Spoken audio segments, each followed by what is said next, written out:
اعوذ باللہ من الشیطان الرجیم، بسم اللہ الرحمن الرحیم۔ سامعین و ناظرین کرام، السلام علیکم ورحمۃ اللہ وبرکاتہ۔ آئے دن پاکستان آرمی کے ترجمان کی طرف سے یہ اطلاع دی جا رہی ہوتی ہے کہ دہشت گردوں سے مقابلہ کرتے ہوئے پاک فوج کے اتنے نوجوان اور فلاں فلاں جوان شہید ہو گئے۔ محب وطن پاکستانی انتہائی دکھ اور صدمہ کے ساتھ ایسی خبریں سنتے ہیں، اور شہید مرحوم کی جدائی پر اور شہید مرحوم کے لواحقین کے عظیم سانحہ پر اور قومی نقصان پر قرآن مجید کی ہدایت کی روشنی میں انا للہ و انا الیہ راجعون پڑھتے ہیں، اور شہید مرحوم کی بلندی درجات کے لیے اور شہید مرحوم کے گھر والوں کے صبر جمیل کے لیے اللہ تعالیٰ کے حضور دعائیں کرتے ہیں، اور پھر اسی دن یا اگلے کسی دن نماز جنازہ پڑھ دی جاتی ہے۔ نماز جنازہ میں بعض اوقات آرمی چیف صاحب اور پاک فوج کے بعض دیگر ممتاز آفیسرز اور دوسرے فوجی اور شہریوں کی کثیر تعداد شامل ہوتی ہے۔ ان جنازوں میں ان شہدائے قوم کو ایسا شاندار پروٹوکول دیا جاتا ہے جیسا پروٹوکول دینے کا حق ہے، اور بعض اوقات آرمی چیف صاحب اور پاک فوج کے بعض آفیسرز اور دوسرے فوجی شہدائے قوم کے لواحقین کے گھروں میں جاتے، تعزیت کرتے اور حوصلہ دیتے ہیں۔ بعض اوقات پھر بعد میں کسی وقت ان شہدائے قوم کی خدمات کے اعتراف میں ان کے لیے بعض امتیازی تمغاجات کا اعلان بھی کیا جاتا ہے۔ ہر سال شہدائے قوم کی قربانیوں کو زندہ رکھنے کے لیے ان کی شہادت کے دن اور قومی تہواروں مثلاً 14 اگست، 23 مارچ، 6 ستمبر یوم دفاع کے دن ان کے کارخانے نمایاں پر روشنی ڈالی جاتی ہے اور خراج تحسین پیش کیا جاتا ہے۔ شہدائے مرحوم کی قبروں پر حاضری دی جاتی ہے، ان کی قبروں کی بطور خاص دیکھ بھال کی جاتی ہے اور قبروں پر دعائیں کی جاتی ہیں۔ سامعین و ناظرین کرام، پاکستان کے کریا کریا، گاؤں گاؤں، شہر بشہر شہدائے مرحوم کی قبریں پاکستانی قوم کو ان کی ذمہ داریوں کی طرف توجہ دلا رہی ہیں۔ مثلاً کالا باغ کے علاقہ کے ایک مقام ٹولہ منگلی میں 100 زائد شہدائے قوم کی قبریں موجود ہیں۔ قوم و ملت کے لیے جان و مال کی قربانی پیش کرنا ایک عظیم سعادت ہے۔ شہدائے قوم کی قربانیوں سے نہ صرف ان کے لواحقین اس کو شہدائے مرحومین کے لیے اور اپنے لیے سعادت سمجھتے ہیں، بلکہ ایسی قربانیاں قوم کے لیے بھی فخر کا موجب ہوتی ہیں۔ ان حقائق سے معلوم ہو رہا ہے کہ انسانی جان بہت قیمتی ہے۔ اللہ تعالیٰ نے انسانی جان کو بڑی عزت و حرمت کا مقام عطا فرمایا ہے، تبھی تو انسانی جان کی قربانی کو اللہ تعالیٰ کے حضور قدر کی نگاہ سے دیکھا جاتا ہے، کیونکہ شہدائے قوم کی جدائی سے شہدائے مرحومین کے لواحقین کے صدمہ اور دکھوں کو الفاظ میں بیان نہیں کیا جا سکتا۔ یہ شہدائے قوم جن گھروں اور جن رشتہ داروں سے تعلق رکھے ہوتے ہیں ان میں ایسا خلا چھوڑ جاتے ہیں، ایسا خلا جس کو نسل بعد نسل پر نہیں کیا جا سکتا۔ شہدائے قوم کے بوڑھے ماں باپ، بیوی بچے، بہن بھائی اور دیگر رشتہ دار اس صدمہ کو مرتے دم تک یاد رکھتے ہیں، اور اس صدمہ کو اگلی نسلوں میں بھی منتقل ہوتے دیکھا گیا ہے اور دیکھا جا سکتا ہے۔ ماں باپ قدرے جوان ہوں اور دھیڑ عمر ہوں، جب بوڑھے ہوں ان کی باقی ماندہ زندگی اجیرن ہو جاتی ہے۔ کہا جاتا ہے کہ اولاد کے صدمہ سے بڑھ کر کوئی اور صدمہ نہیں ہوتا۔ بوڑھے ماں باپ کا بڑھاپے کا ظاہری سہارا چھن جاتا ہے، بڑھاپے کی لاٹھی ٹوٹ جاتی ہے، کمر ٹوٹ جاتی ہے، دنیا بے رونق ہو جاتی ہے۔ شہداء کی بیویاں بیوہ بن جاتی ہیں، اور کئی بیوائیں ایسی حالت میں یا ایسی عمر میں ہوتی ہیں کہ پھر وہ شادی نہیں کر سکتی۔ بچے اپنے باپ باپ کی شفقت، محبت، نگرانی اور کفالت سے محروم ہو جاتے ہیں۔ کسی بھائی اور کسی بہن کا کوئی شہید مرحوم ایک ہی بھائی ہوتا ہے۔ شہید مرحوم کے تمام لواحقین، تمام رشتہ دار درجہ و درجہ شہید مرحوم کی جدائی، خلا اور صدمہ کو محسوس کر رہے ہوتے ہیں۔ شہدائے مرحومین اور ان کے لواحقین کی عظیم قربانیوں کو پیش نظر تمام اقوام و ملل بالخصوص اسلام میں شہداء کا بڑا مقام بیان ہوا ہے۔ شہید لفظ کا لفظی معنی گواہ کا ہے، یہ کہ شہید اپنے وجود سے، اپنی اعلیٰ قربانی سے اللہ تعالیٰ کے وجود کے برحق ہونے کی گواہی دے رہا ہوتا ہے۔ اللہ تعالیٰ قرآن مجید کی سورۃ البقرہ کی آیت 69 میں فرماتا ہے، یہ کہ جو لوگ اللہ کی راہ میں مارے جاتے ہیں ان کے متعلق یہ مت کہو کہ وہ مردہ ہیں، وہ مردہ نہیں بلکہ زندہ ہیں، مگر تم نہیں سمجھتے۔ سامعین و ناظرین کرام، ان حقائق سے معلوم ہو رہا ہے کہ انسانی جان کی بڑی عزت و حرمت ہے، اور قوم و ملت کے لیے جان قربان کر دینا ایک عظیم قربانی ہے، اور شہید کی جدائی اس کے لواحقین کے لیے شدید دکھ اور صدمہ کا باعث ہونے کے ساتھ ساتھ ایسا خلا پیدا کر دیتی ہے جس کو کسی صورت بھی پر نہیں کیا جا سکتا۔ تو ان پیش کردہ حقائق سے یہ بھی معلوم ہو رہا ہے کہ ہر انسانی جان کی حفاظت ہونی چاہیے۔ پاکستانی قوم کئی سالوں سے دہشت گردی کا شکار ہو رہی ہے۔ دہشت گردی کے نتیجہ میں قریباً 80,000 عوام الناس اور فوجی جام شہادت نوش فرما چکے ہیں۔ پاکستان کا کوئی ہی خاندان ہوگا جو بالواسطہ یا بلا واسطہ دہشت گردی سے متاثر نہ ہوا ہوگا، اور ابھی یہ جنگ جاری ہے۔ اس دہشت گردی کی جنگ کے نتیجہ میں پاکستان میں بھیانک نتائج ابھر رہے ہیں، مگر قوم کا ایک بھی ایسا انسان نہیں جو اس دہشت گردی کے جڑ کو جانتا ہو اور اس جڑ کو جڑ سے کاٹنا چاہتا ہو۔ کوئی بھی ذمہ دار فرد یا ادارہ اس دہشت گردی پر قابو پانے کا سوچ بھی نہیں سکتا۔ اس دہشت گردی کی جڑ صرف اور صرف پاکستان کا نام نہاد ملا ہے، جاہل ملا جو نسل بہ نسل پاکستان کی کرپٹ حکومتوں کو مذہب کے نام پر بلیک میل کرتا چلا آ رہا ہے۔ سیدنا حضرت محمد صلی اللہ علیہ وسلم نے فرمایا تھا کہ میری صدی بہترین صدی ہے، اور پھر اس کے بعد والی، اور پھر اس کے بعد والی، اور پھر فیض عوج کا زمانہ ہوگا جو 1000 سال تک چلتا چلا جائے گا۔ فیض عوج سے جھوٹے اور ٹیڑھی طبیعت کے لوگوں کا زمانہ مراد ہے۔ اس دور میں قرآن مجید کی ایسی تفاسیر اور حدیث مبارکہ کی ایسی تشریحات مارد وجود میں آئیں جو اسلام کے حسین چہرہ پر بدنما داغ ہیں۔ اس دور میں کئی ایک بد اعمال، غلط تعلیمات، بدعات اور رسم و رواج راسخ ہو گئے۔ اس زمانہ میں وقتاً فوقتاً غیر مذاہب اور لادینی تحریکات اسلام پر حملہ آور ہوتی رہیں۔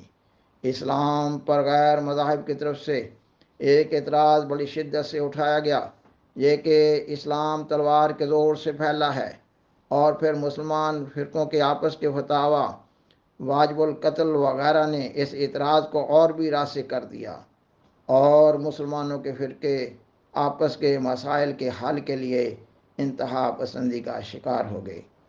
اللہ تعالیٰ اس عرصہ میں کئی ایک علاقوں میں اصلاح احوال کے لیے اپنے مجددین کو مبعوث کرتا رہا، مگر اس زمانہ میں سفر کے وسائل محدود تھے، اس لیے مجددین کی کاوشیں بھی محدود ہی رہیں۔ 19ویں صدی عیسوی کے آخر میں بد عقائد اور بد اعمال مسلمان مرتد ہونے لگے، اور اسلام کو بین الاقوامی طور پر لا علاج مرد بیمار قرار دے دیا گیا، اور پھر اللہ تعالیٰ نے اپنے دین اسلام کی تجدید کے لیے، دفاع اسلام کے لیے اور اشاعت اسلام کے لیے سیدنا حضرت مرزا غلام احمد قادیانی علیہ السلام کو امام مہدی اور مسیح موعود کے منصب جلیلہ پر فائز فرمایا۔ آپ علیہ السلام نے مسلمانوں میں غلط طریقے سے راسخ ہو جانے والے عقائد و تعلیمات کی اصلاح کی۔ آپ علیہ السلام نے مذہبی انتہا پسندی کو بھی بدلائل بینہ رد کیا۔ آپ علیہ السلام نے تمام مذاہب کے جھوٹے اعتراضات کے رد میں دلائل ثابت کیا کہ اسلام امن و سلامتی اور صلح و آشتی کا مذہب ہے۔ قرآن مجید اور حدیث سے اور سنت رسول سے یہی ثابت ہوتا ہے کہ اسلام کے دفاع کے لیے کہ اسلام کے دفاع کے لیے اور پھیلانے کے لیے عام حالات میں طاقت کے استعمال کی ضرورت نہ ہے۔ اللہ تعالیٰ نے قرآن مجید میں جہاد کی تعلیم دی ہے۔ یہ تعلیم چند شرائط کے ساتھ دی گئی ہے۔ یہ کہ مسلمانوں کو بزور طاقت دبایا جا رہا ہو، جب مسلمانوں کو مذہبی آزادی حاصل نہ ہو، اور جب مسلمانوں پر کوئی دوسری قوم حملہ آور ہو۔ اسلام محض اختلاف مذہب پر طاقت کے استعمال کی اجازت نہیں دیتا۔ کہا جاتا ہے کہ پاکستان اسلام کا قلعہ ہے، مگر جہاں کے مسلمان آپس میں ایک دوسرے سے ہمیشہ ہی برسر پیکار رہتے ہیں، اس لیے پاکستان کے مسلمانوں نے اقوام عالم کو اپنے عمل سے انتہا پسندی کا درس دیا ہے۔ ایسے نہ صرف بین الاقوامی طور پر پاکستان بدنام ہوا، بلکہ اسلام بھی بدنام ہو رہا ہے۔ کہا جاتا ہے کہ پاکستان میں مغربی طرز کی جمہوریت کو ترقی دینے کی کوشش کی جا رہی ہے، مگر یہ نہیں دیکھا جا رہا کہ جب تک مغربی ریاستوں اور حکومتوں میں چرچ کا عمل دخل رہا، مغربی اقوام مختلف مسائل بلکہ مذہبی انتہا پسندی کا شکار رہیں۔ بدقسمتی کی بات ہے کہ پاکستانی قوم کو اس جدید دور میں بھی ملا نے مذہب کے نام پر اچک رکھا ہے۔ دنیا میں کسی جگہ بھی پاکستانی طرز کے بلاسمی لاز نہیں ہے، یعنی توہین مذہب اور توہین رسالت کے قوانین، اور ملا مساجد کے لاؤڈ سپیکر سے اعلان کر رہا ہوتا ہے کہ فلاں مذہب اور فلاں قوم کے لوگ واجب القتل ہیں، اور اس فعل بد کے بدلے ایک انسان کے تمام گناہ معاف ہو جاتے ہیں، اور فرشتے جنت کی حوروں کے جرمٹ کے ساتھ اس قاتل کا استقبال کر رہے ہوں گے۔ اور پھر ان قوانین کی آڑ میں لوگ ایک دوسرے کے خلاف جھوٹے مقدمات بھی بنا رہے ہوتے ہیں۔ بعض اوقات کوئی وکیل کیس نہیں لیتا اور ججز عدالتوں میں بیٹھے کانپ رہے ہوتے ہیں۔ پاکستان کے اس دہشت گردی کے ماحول نے دنیا بھر کے مسلمانوں کے ذہنوں کو مسموم کر دیا ہے، اور دنیا کے مختلف علاقوں میں ایسے دہشت گرد گروپ معاشروں کا امن تباہ کیے ہوئے ہیں، اور دنیا کے سامنے اسلام کا غلط تصور پیش کر رہے ہیں۔ پاکستان میں افغانستان کی سرحدوں کی طرف سے جو دہشت گردی ہو رہی ہے، وہ دہشت گرد گروپ پاکستانی ملا کے زیر سایہ ہی تو پروان چڑھے ہیں، اور ان کے سہولت کار آج بھی پاکستان میں ہیں۔ پاکستان کا کوئی فرد یا ادارہ اس دہشت گردی کے اصل حل کی طرف دھیان نہیں دے رہا۔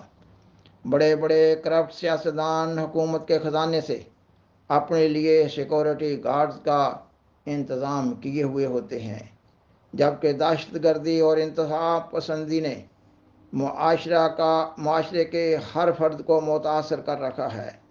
عدم برداشت کا مادہ جنم لے رہا ہوتا ہے، اور معاشرہ کا امن تباہ و برباد ہو رہا ہوتا ہے، اور اس دہشت گردی سے افواج پاکستان اور عام لوگ متاثر ہو رہے ہیں۔ اس کا سد باب کرنے کی سخت ضرورت ہے، جبکہ دہشت گردی کو جڑ سے اکھیڑنے کا فارمولہ تو بہت آسان ہے۔ حکومت پاکستان کو چاہیے کہ وہ پرنٹ میڈیا اور الیکٹرک میڈیا، بالخصوص سوشل میڈیا پر اپنے خاص انتظام کے تحت یہ مہم چلائے کہ اسلام امن و سلامتی کا، صلح و آشتی کا، صبر و تحمل کا، رواداری کا، مذہبی آزادی کا اور آزادی ضمیر کا حامل مذہب ہے۔ یہ کہ مذہب ایک انسان اور اس کے اللہ کے درمیان ایک تعلق واسطہ ہے، اور اس طرح اسلامی جہاد کا بھی صحیح تصور اجاگر کرنے کی کوشش کی جائے، اور انسانی جان کی حرمت کو بیان کیا جائے، اور کسی جان کے ناجائز قتل کی سزا آذروئے قرآن مجید بیان کی جائے۔ اس کے لیے گورنمنٹ کو چاہیے کہ قرآن مجید اور حدیث اور سنت رسول کی روشنی میں اچھے علماء سے اچھے اچھے مضامین لکھوائے اور انہی مضامین کی روشنی میں خطبات جمعہ دیے جا رہے ہوں۔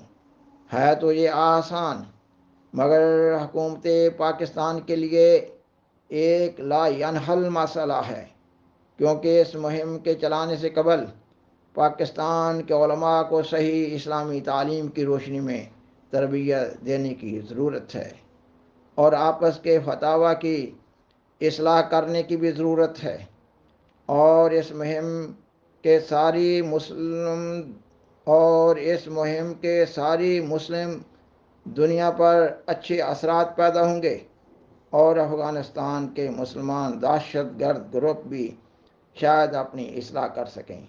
سامعین و ناظرین کرام، اگر یہ مان لیا جائے کہ پاکستان میں دہشت گردی کے مسئلہ کا کوئی حل نہیں ہے، اگر یہ مان لیا جائے کہ پاکستان میں دہشت گردی کے مسئلہ کا کوئی حل نہیں ہے، تو پھر اسلام پر یہ اعتراض وارد ہوتا ہے کہ اسلام میں تو ہر مسئلہ کا حل ہے، اور دہشت گردی کا حل کیوں نہیں ہو رہا؟ بلا شک و شبہ اسلام میں ہر مسئلہ کا حل موجود ہے۔ اللہ تعالیٰ نے اس زمانہ میں مسلمانوں کو پیش آمدہ مسائل کے حل کے لیے سیدنا حضرت مرزا غلام احمد قادیانی علیہ السلام کو امام مہدی و مسیح موعود کے منصب جلیلہ پر فائز فرمایا، مگر نام نہاد علماء نے اپنی جھوٹی انانیت کے تحفظ کے لیے مامور من اللہ کے پیغام کو سختی سے رد کیا، اور جھوٹے طور پر جماعت احمدیہ پر منکرین ختم نبوت کا جھوٹا الزام لگا کر امت محمدیہ کو شدید نقصان پہنچانے کا باعث ہو رہے ہیں، اور پاکستان مسلمانوں کی ایک عظیم مملکت ہونے کے باوجود عالم اسلام میں اپنا مثبت کردار ادا کرنے کی بجائے انتہا پسندی کا پیغام دے رہا ہے۔ اس کے منفی اثرات ہیں، مثلاً اس حالت میں کشمیر جلتا رہے گا، فلسطین کا مسلمان پستا رہے گا، سری لنکا کا مسلمان اور ہندوستان کا مسلمان مذہبی انتہا پسندی اور تعصب کا شکار رہے گا۔ الغرض مسلم دنیا دکھوں کا شکار رہے گی۔ ان حالات میں جماعت احمدیہ حت المقدور اکناف عالم میں دفاع اسلام اور اشاعت اسلام کے لیے نسل بہ نسل جہاد کرتی چلی آ رہی ہے، اور اسلام سے متعلق پیدا شدہ غلط فہمیوں کا ازالہ کر رہی ہے۔ سامعین و ناظرین کرام، بالآخر درخواست ہے کہ اس پروگرام کو دوسروں سے، بالخصوص زیر تبلیغ دوستوں سے شیئر کریں، اور عذرائے کرم اس چینل کو سبسکرائب کریں۔ جزاکم اللہ تعالی احسن الجزا، وآخر دعوانا ان الحمدللہ رب العالمین۔ شکریہ۔